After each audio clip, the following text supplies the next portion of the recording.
Welcome to Chandra study centres. இன்றைக்கி நம்ம 9th standard exercise 1.1 set லாங்குவேஜில் ஃபஸ்ட்டு கொஸ்டின் பார்ப்பாங்க. Which of the following are sets. So 4 option கொடுத்துருக்காங்க. இந்த 4 ஆப்ஷனில் எது எது செட்டு எதுலாம் செட் இல்லை அப்படின்னு நம்ம சொல்லணும். ஃபஸ்ட்டு செட்டுன்னு என்ன அப்படின்னு நம்ம ஒரு டெஃபினேஷன் நம்ம தெரிஞ்சுக்கணும். செட்டுனா well defined collection of data, இதுதான் செட். இப்போ உதாரணத்துக்கு கலர்ஸ் இன் ரெயின்போ, ரெயின்போவில் 7 கலர் இருக்குது, நம்மளால் சரியாக சொல்லிட முடியும் இல்லையா? அந்த மாதிரி நம்மளால் எளிதில் நம்மளால் சொல்லக்கூடியது எல்லாத்தையுமே நம்ம என்ன சொல்கிறோம், செட்டுன்னு சொல்கிறோம். அதுமாதிரி சொல்ல முடியாத எல்லாத்தையும் நம்ம என்ன சொல்கிறோம், நாட் செட்டுன்னு சொல்கிறோம். உதாரணத்துக்கு நம்ம இதை பார்ப்போம். Collection of prime numbers up to 100.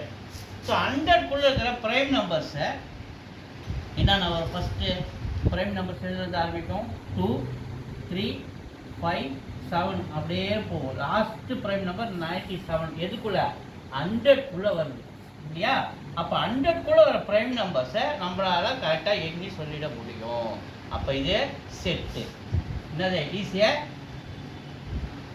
It is a set. First collection of prime numbers up to 100 நம்ம என்ன சொல்கிறோம்? It is a set. ரெண்டாவது, the collection of rich people in India. Rich பீப்புள்னா யாருங்க? பணக்காரர். பணக்காரங்களுக்குன்னு ஒரு வெல் டெஃபைன்ட் இருக்கா?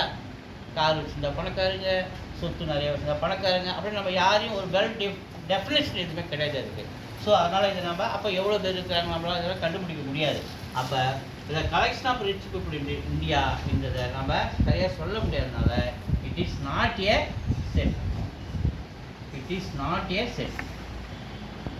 பட் தேர்டு என்னது? The collection of all rivers in India. இது set. It is a set. ஏன் இட் இஸ் ஏ செட்? ஏன்னா இந்தியாவில் இருக்கக்கூடிய நதிகள் எத்தனை அப்படின்னு நம்மளால் கரெக்டாக சொல்ல முடியும். கங்கா, காவேரி, சிந்து அப்படி நம்ம கரெக்டாக சொல்லிட முடியும், எண்ணிடலாம் இல்லையா? அப்போ the collection of all rivers in India என்றது வந்து செட்டு. அடுத்தது the collection of good hockey players. Good hockey பிளேயர்ஸ்க்கு வேறு டெஃபினேஷன் கிடையாது. ஒவ்வொருத்தரும் ஒரு ஒரு மெத்தடில் திறமையாக இருப்பாங்க.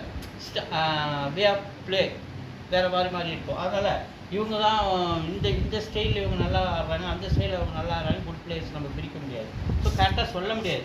So the collection of good hockey players நம்ம சரியாக சொல்ல முடியாது, எண்ணி சொல்ல முடியாது. அதுக்கும் வேறு டெஃபினேஷனும் சரியாக இல்லை. அப்போ it is not a set. It is not a set. So thank you.